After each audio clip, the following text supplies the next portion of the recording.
여러분, 옹벽에 대해 들어보셨나요? 옹이라는 단어가 붙으니까 굉장히 귀여운 느낌이 드네요. 단어 자체는 귀엽지만 토목 구조물에서 빠질 수 없는 중요한 토류 구조물인 옹벽에 대해 소개할게요. 옹벽은 한자어로 안을 옹자에 벽자를 사용합니다. 흙을 안고 있는 벽이라는 뜻이에요. 가파른 산비탈처럼 경사가 있는 땅의 흙이 무너지지 않도록 단단하게 받쳐주는 역할을 해요. 흙을 쌓아 올릴 때나 산을 깎아 내릴 때, 그리고 해안을 메울 때 등의 상황에 필요해요. 옹벽의 종류에는 중력식, 반중력식, 역티형 캔틸레버식, 일형 캔틸레버식, 뒤부벽식, 보강토식 등이 있어요. 대부분의 옹벽은 콘크리트로 구조물을 만들어서 흙의 이동을 제지하는데 콘크리트 구조물 없이 특이한 형식으로 만든 옹벽을 소개하려고 합니다. 바로 보강토 옹벽입니다. 보강토 옹벽은 흙을 쌓아 만든 옹벽이에요. 하지만 흙만 쌓아서는 결속력이 약해 무너지기 쉽기 때문에 보강재를 첨가합니다. 보강재로 인해 보강재와 흙 사이에 마찰이 일어나게 되고 흙 알갱이가 움직이려는 힘의 방향에 반대 방향으로 작용하는 힘이 발생해요. 그 반대 방향 힘으로 흙 덩어리를 고정시켜주는 방식입니다. 이런 역할을 하는 보강재는 평평한 판의 형태보다 그물 형태로 만들어진 구조물을 사용해서 층과 층 사이의 마찰력을 높이기도 해요. 이런 구조물의 이름을 지오그리드라고 부릅니다.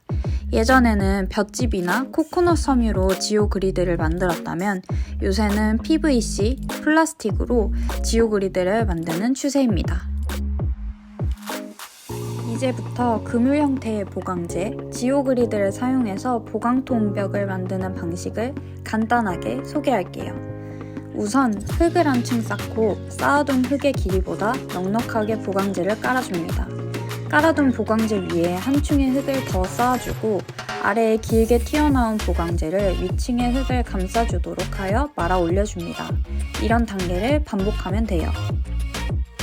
이런 과정을 거쳐 만든 보강토 옹벽.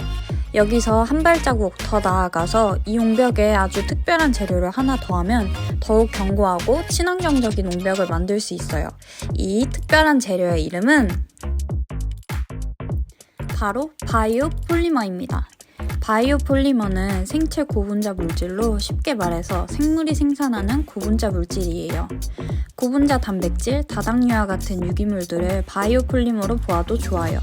토목 구조물을 만들 땐 친환경적인 부분을 고려해서 주로 다당류를 사용하곤 합니다. 바이오 폴리머는 친환경적이면서 지번 보강 처리를 하고 강도가 단단해질 때까지 걸리는 시간이 굉장히 짧아요. 그리고 품질 관리가 쉽다는 장점이 있습니다. 바이오 폴리머의 입자 구조 안에는 수선하기가 있어서 친수성을 띠는 형태예요. 원래는 물이 흙 입자 사이사이에 틈을 메워주고 있었어요. 근데 물과 바이오 폴리머의 입자가 만나면서 하이드로겔 형태로 변화하게 됩니다. 이 겔이 건조되면서 얇은 층의 형태로 굳어요. 흙 입자들의 결합을 강화해주는 바이오 필름을 형성하는 거죠. 살아있는 물질이 토목 구조물의 재료로 쓰이고 구조물을 훨씬 단단하게 만들어준다는 것이 정말 신기하지 않나요? 최근 지구온난화를 걱정하며 토목시장은 친환경적인 재료를 찾고 있어요. 시멘트와 달리 생산 과정에서 이산화탄소를 배출하지 않아 각광받는 바이오 폴리머입니다.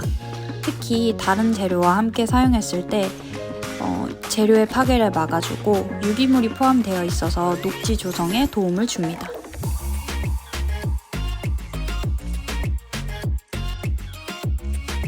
이러한 바이오 폴리머는 친환경적으로 흙의 강도를 높여주는 BPST, 바이오 폴리머 베이스드 소일 트리트먼트 기법에도 이용되곤 해요. 더 나아가 유기질 폴리머를 무기질 시멘트와 섞어 폴리머 시멘트 콘크리트를 만들기도 합니다. 폴리머 시멘트는 화학 반응으로 강도를 높인 콘크리트로 기존 콘크리트보다 유지, 보수 횟수가 적어서 건설 폐기물의 양을 줄일 수 있어요. 이렇게 토목산업의 여러 분야에서 바이오 폴리머를 이용한 시도가 일어나고 있어요. 한국은 1968년 개통된 경인고속도로를 시작으로 지난 50년간 한국의 표면을 콘크리트로 덮어왔습니다. 콘크리트로 인해 깔끔한 도로와 아파트 등 편리한 생활을 얻었지만 도심지 홍수 문제, 열섬 형상, 잦은 균열, 이산화탄소 배출과 같은 문제가 발생하기도 합니다. 이러한 문제를 해결하기 위해 앞으로 50년간은 바이오 폴리머의 도움을 받아 한국의 친환경적인 건설 재료를 도포해보는 것이 어떨까요? 감사합니다.